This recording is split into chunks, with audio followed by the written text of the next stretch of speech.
Hello साथियों, मैं Bharti sir आप सबों को टीचर्स डे के शुभ अवसर पर तहे दिल से स्वागत देते हुए, और जैसे आपको बोले थे हम 7 सितंबर से एक चैप्टर शुरू करेंगे, उसका नाम था ऑप्टिक्स। जी हाँ, और यह जो ऑप्टिक्स है आपके बिहार बोर्ड में 14 अंक के पूछे जाएंगे। 14 अंक के। आप ध्यान दीजिए, अगर कोई बच्चा इलेक्ट्रोस्टैटिक नहीं पढ़ा है, करंट नहीं पढ़ा है, कोई दिक्कत नहीं, जब जागो तब सुबह। आज से सही तरीक़ा से मेहनत करना है। अगर आप ऑप्टिक्स को पूरा पढ़ लीजिएगा तो आपको 14 अंक मिल जाएंगे, और एक पार्ट और बचते हैं मॉडर्न, वो 22 अंक का है, और आपको 30 प्रैक्टिकल देंगे। जोड़ लीजिए कितना हो जाएगा, 4 दूध 6 हो गए, 3 दूध 5 1 6। देखिए 60 पर फर्स्ट डिवीज़न होता है, आपको 66 आ रहा है। उहो न मान चलो, अगर तोरा इहो में प्रॉब्लम हो जाएगा, अगर 22 नंबर आप सही से लाइएगा मॉडर्न में, तो फिजिक्स में कैसे में पास माना जाता है। कितना अच्छा मौका, इसको छोड़नी नहीं चाहिए। चलिए ध्यान देते हैं। तो सबसे पहले हम आपको ऑप्टिक्स के बारे में बता दें, ऑप्टिक्स है क्या, इसी क्या सिलेबस है, क्या क्या पढ़नी है, क्योंकि जब तक कुछ का सिलेबस डिपेंड नहीं होगा तो फिर अनहरिया में क्या देर तक तीर मारते रहिएगा। तो ध्यान देते हैं। तो सबसे पहले देखिए यहाँ लिखे हुए हैं ऑप्टिक्स कैसे मुस्कुरा रहा है, कैसे रो रहा है। हम सब का मतलब बताएंगे, क्यों ही मुस्कुरा रहा है, क्यों ही रो रहा है। इसी को बोलते हैं प्रकाश की। अब ध्यान दें, प्रकाश की होते क्या है। तो आप 10th क्लास में एक चैप्टर पढ़े होंगे, प्रकाश, परावर्तन और अपवर्तन। तो हाँ, प्रकाश के बारे में पढ़े होंगे आप।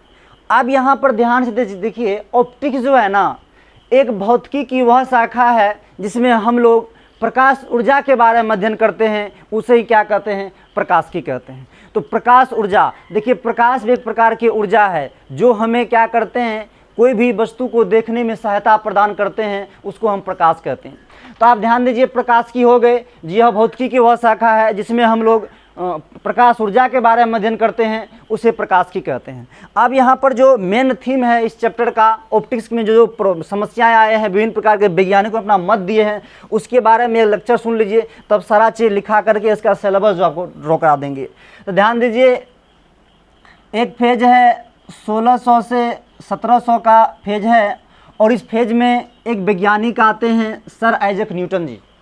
और सर आइजैक न्यूटन को मैथमेटिशियन और फिजिक्सियन कहते हैं, क्योंकि कोई भी ऐसा चैप्टर नहीं छूटा है मैथ में भी और फिजिक्स में भी जिसमें इस वैज्ञानिक का योगदान ना हो। तो आप ध्यान दीजिए, न्यूटन जी ने सबसे पहले प्रकाश के बारे में क्या बताए। तो न्यूटन जी ने सबसे पहले बताए जो प्रकाश कण है। क्या है, प्रकाश कण है। और प्रकाश जो है सीधी रेखा में चलते, बहुत आसान तरीका से बताए। प्रकाश सीधी रेखा में चलते हैं, और प्रकाश जब किसी एक माध्यम से किसी सतह पर भेजते हैं तो उसी माध्यम में लौटते हैं। इस घटना को उन्होंने परावर्तन बताया। और इन्होंने यह भी कहा कि अगर एक प्रकाश की किरण एक माध्यम से आते हैं और दूसरे माध्यम में चले जाते हैं, इसको प्रकाश के अपवर्तन कहते हैं। तो यह सब चीज़ जब बताने लगे तो और से व्यक्ति आए, जो सर आप कैसे जान गए, और सब वैज्ञानिक आए, व्यक्ति आए, सर आइजैक न्यूटन को धैर्य क्वेश्चन पूरा कर रहा है, आप कैसे देख लिए प्रकाश को सीधी रेखा में जाता है, एक से भेजते वहीं में लौट जाता है, फिर कभी बोल दूसरे में चले जाता है। कहता देखो हम देखते नहीं हैं लेकिन हम बुद्धि लगाते हैं। बोला कैसे दिखाइए। कहा देखो प्रकाश कैसे सीधी रेखा में चलता है, तुमको प्रमाण देते हैं।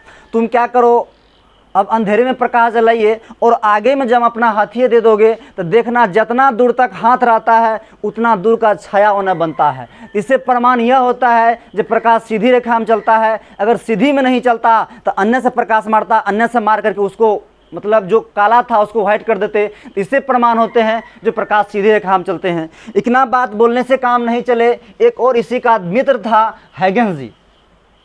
देखो ये कहता है हैगेंस, सब आदमी को देखिए, न्यूटन को दिमाग नहीं है, झूठ बोलता है, प्रकाश से प्रकार के तरंग है। आप ध्यान से समझिए, यहाँ से कितना इंटरेस्टिंग बात होते रहते हैं।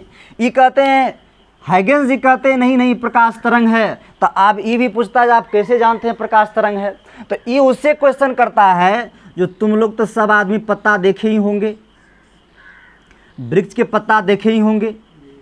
तो आप ही बताइए, जब प्रकाश सीधी रेखा में चलता है तब पत्ता के जितना डिजाइन है उतना डिजाइन का पत्ता क्यों नहीं बनता है? पत्ता तो हमेशा ऐसे करके पूरा गोल, इसका कोई छाया हुआ ही नहीं दिखाई देता है। जब प्रकाश सीधी रेखा में चलता है तब बताओ न्यूटन से, ये पत्ता का जब परछाई बनता पूरा गोले क्यों बनता है, डिजाइन क्यों नहीं बना? अगर सीधा रेखा में चलता तो पूरा ये डिजाइन बनना चाहिए। तो कहा ठीक है, उन्हें जानता, तो आप न्यूटन यहाँ पर मुंह बंद कर लिया। तो फिर हाइगेंस जी कहते हैं कि देखिए यह इसलिए होते हैं, जो इसमें जो होते हैं विवर्तन की क्रिया होते हैं। किसी क्रिया होते हैं? विवर्तन। और विवर्तन वह चीज़ होते हैं जो प्रकाश किनारे पर मुड़ने की प्रवृत्ति रखते हैं। तो किनारे पर जो मुड़ने की प्रवृत्ति रखते हैं, इसी के चलते जो होता है इसका डिजाइन इधर नहीं बनता है, और यह जो होता है किनारे पर मुड़ जाते हैं और इसका डिजाइन इस तरह सीधा बन जाते हैं। अब ये हर एक चीज़ की व्याख्या करने लगते हैं, लेकिन और एक व्यक्ति आते हैं, उसका नाम है थॉमस यंग।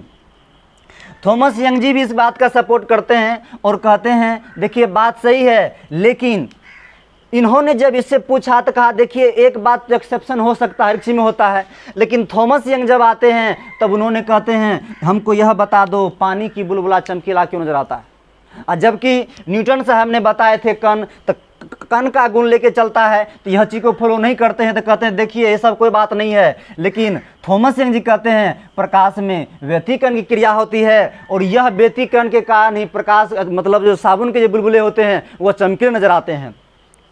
विभिन्न तरह के फेज आते रहते हैं और सब वैज्ञानिक आते हैं, लेकिन एक अद्वितीय जिसको ईश्वर की दर्जा दिए जाते हैं, और आइंस्टीन साहब जी आते हैं।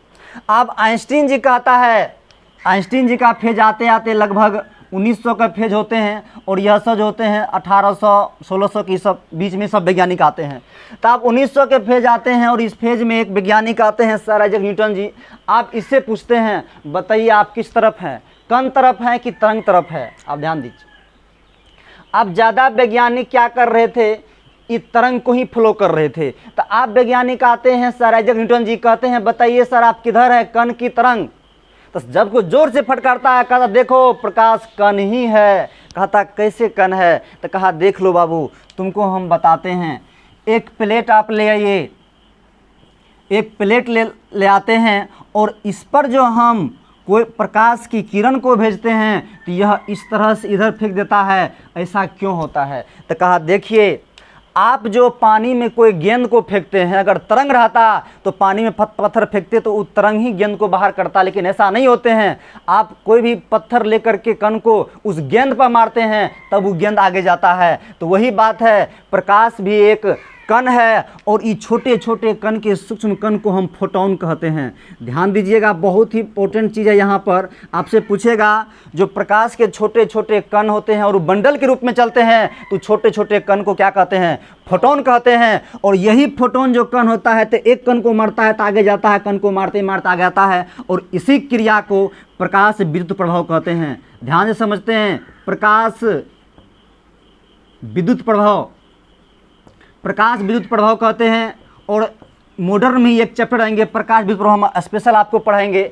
और बात यहाँ पर यह भी आते हैं, जो आइंस्टीन जी को भगवान के दर्जा इसलिए दिए गए थे क्योंकि इन्होंने गॉड को परिभाषित किए थे। कैसे? ध्यान दीजिए, इन्होंने कहा देखिए जी का मतलब जनरेट होता है, ओ मतलब ओरिजिनेट होता है, और डी का मतलब डिस्ट्रॉय होता है। तो इन्होंने सिर्फ इस चीज़ का खोज कर दिया है, 1900 ईस्वी में ही खोज कर दिए, जो कोई भी वस्तु में मास है तो उसको हम विलुप्त कर देंगे, उसमें ऊर्जा दे देंगे। और अगर यह जो थे इसके नोबेल प्राइज मिले हैं, ई बराबर क्या थे? mc²।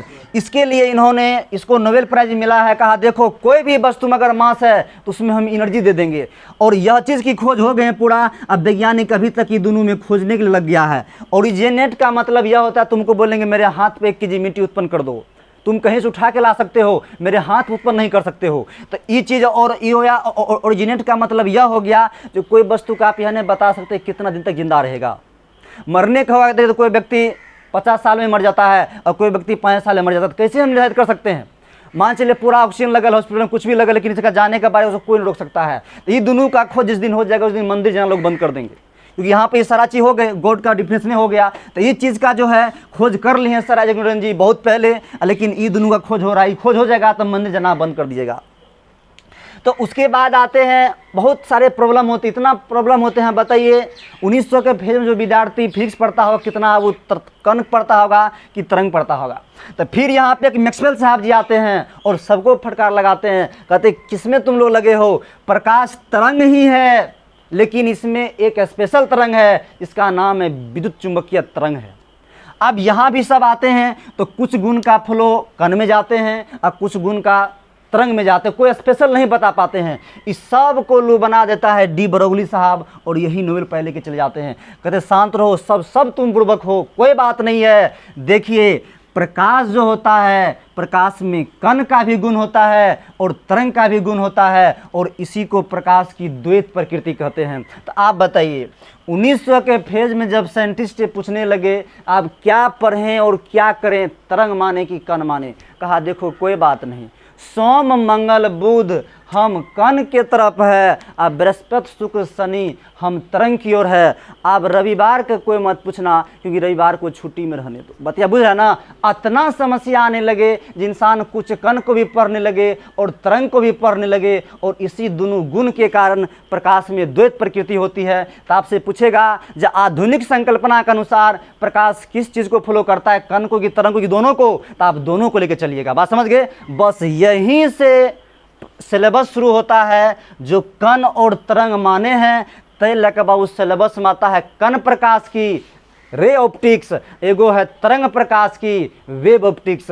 जखनी हम कण प्रकाश की तुम लोग को पढ़ाएंगे तो पूरा मुस्कुराओगे, लेकिन जब हम तरंग प्रकाश की पढ़ाएंगे तो ऐसे मुंह घुमा लोगे, क्योंकि बड़ा आसान होगा ये पढ़ने में। तुमको 9वां 10वां में खूब पढ़े होंगे किरण प्रकाश की पढ़ाए थे, लेकिन जो ही तरंग में घुसिएगा तो आप लोग का मुँह ऐसे हो जाए। तो इतना बात जो बोले हैं सब आदमी समझ गए होंगे। इस सब लेक्चर को आप मेंशन कराते हैं, पहले डिफिनेशन ऑप्टिक्स लिख के दे दीजिए, परिभाषा लिखिए फुर्ती में। चलिए लिखाते हैं, जितना बात बोले हैं सबको मेंशन कराएंगे।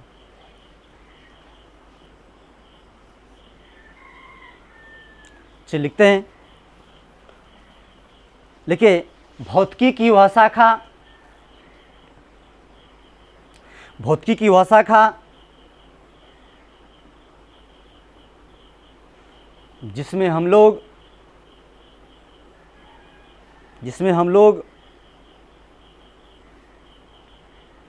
प्रकाश ऊर्जा के बारे में अध्ययन करते हैं,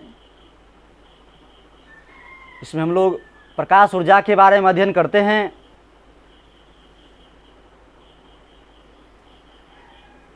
उसे प्रकाश की कहते हैं, उसे प्रकाश की कहते हैं।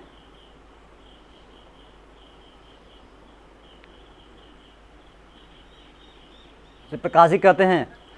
नेक्स्ट स्टार देके लिखिएगा न्यूटन का कणिका सिद्धांत। अगला स्टार देख देना है न्यूटन का कणिका सिद्धांत।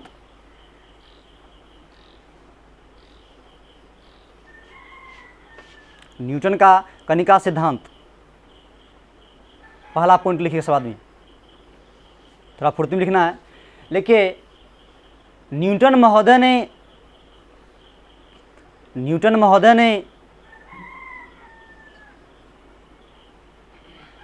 इस सिद्धांत में प्रकाश को कण बताया, प्रकाश को कण बताया। नेक्स्ट कीजिए, इस सिद्धांत के अनुसार प्रकाश सरल रेखा में गमन करते हैं। इस सिद्धांत के अनुसार प्रकाश सरल रेखा में गमन करते हैं।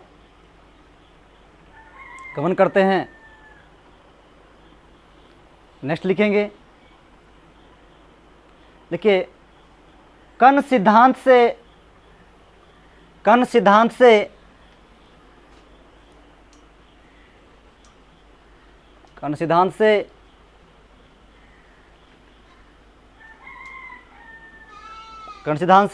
प्रकाश के विवर्तन,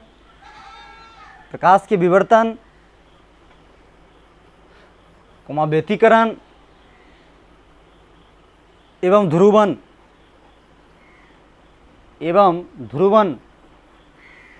की व्याख्या नहीं की जा सकती है,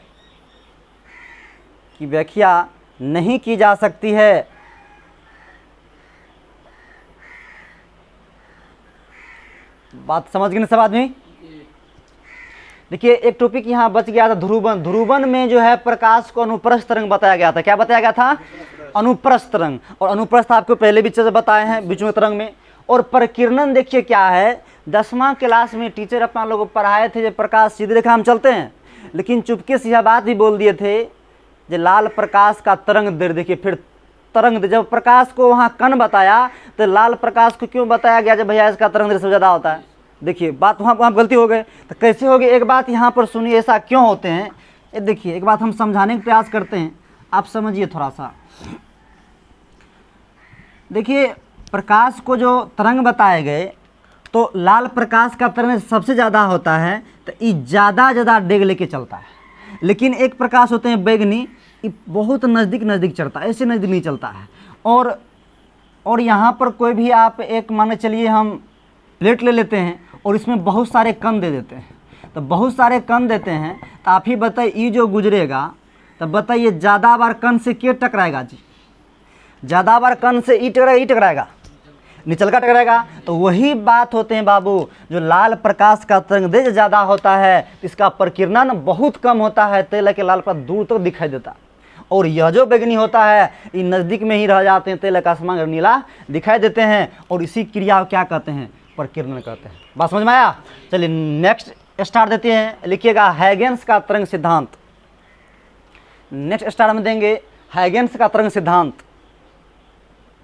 हैगेन्स का तरंग सिद्धांत,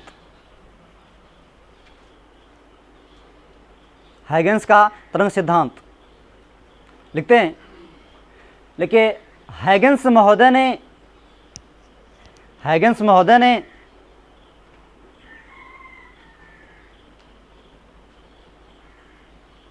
इस सिद्धांत में, हैगेन्स महोदय ने इस सिद्धांत में प्रकाश को तरंग बताया, प्रकाश को तरंग बताया।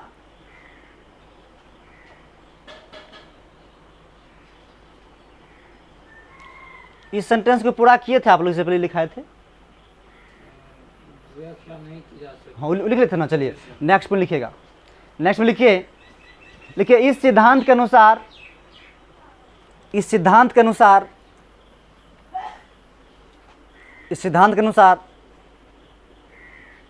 प्रकाश सरल रेखा में गमन नहीं करते हैं। इस सिद्धांत के अनुसार प्रकाश सरल रेखा में गमन नहीं करते हैं।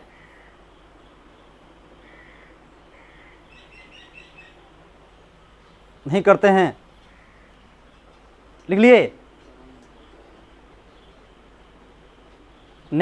नेक्स्ट कीजिएगा, लिखिएगा प्रकाश के तरंग सिद्धांत से, प्रकाश के तरंग सिद्धांत से प्रकाश के क्या लिखे? प्रकाश के तरंग सिद्धांत से प्रकाश विद्युत प्रभाव की व्याख्या, प्रकाश के तरंग सिद्धांत से प्रकाश विद्युत प्रभाव की व्याख्या नहीं की जा सकती, नहीं की जा सकती। प्रकाश विद्युत प्रभाव की व्याख्या नहीं की जा सकती। उसी में नेक्स्ट पॉइंट बनाइएगा। देखिए मैक्सवेल ने प्रकाश के लिए, मैक्सवेल ने प्रकाश के लिए क्या लिखा हुआ है? मैक्सवेल ने प्रकाश के लिए विद्युत चुंबकीय तरंग, विद्युत चुंबकीय तरंग सिद्धांत दिया, सिद्धांत दिया।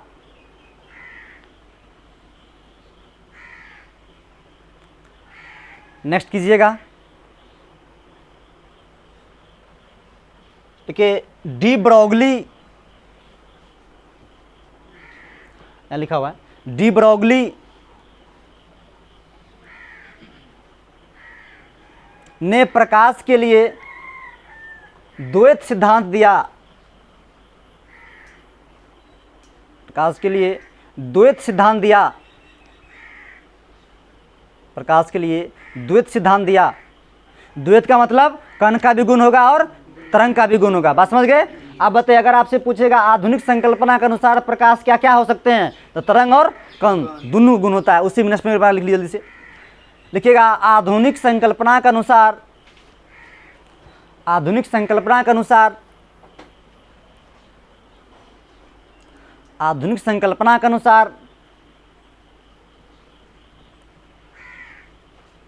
अनुसार प्रकाश कण और तरंग दोनों है। प्रकाश कण और तरंग दोनों है।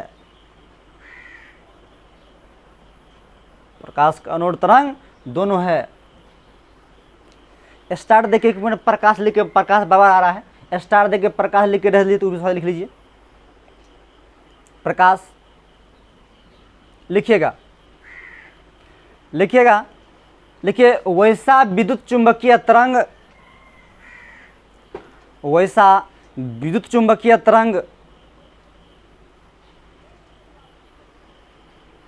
जिसका तरंग दैर्घ्य, जिसका तरंग दैर्घ्य 4000 एंगस्ट्रॉन से 7500 एंगस्ट्रॉन, वैसा विद्युत चुंबकीय तरंग जिसका तरंग दैर्घ्य 4000 एंगस्ट्रॉन से 7500 एंगस्ट्रॉन के बीच होता है, के बीच होता है, वह नेत्र को देखने की क्षमता प्रदान करता है। वह नेत्र को देखने की क्षमता प्रदान करता है। प्रकाश कहलाता है। प्रकाश कहलाता है। चलिए, यही ऑप्टिक्स का परिचय था बाबू आपका, समझ गए ना? सब आदमी सिलेबस देके जल्दी इसको लिखिए तो फुर्ती में।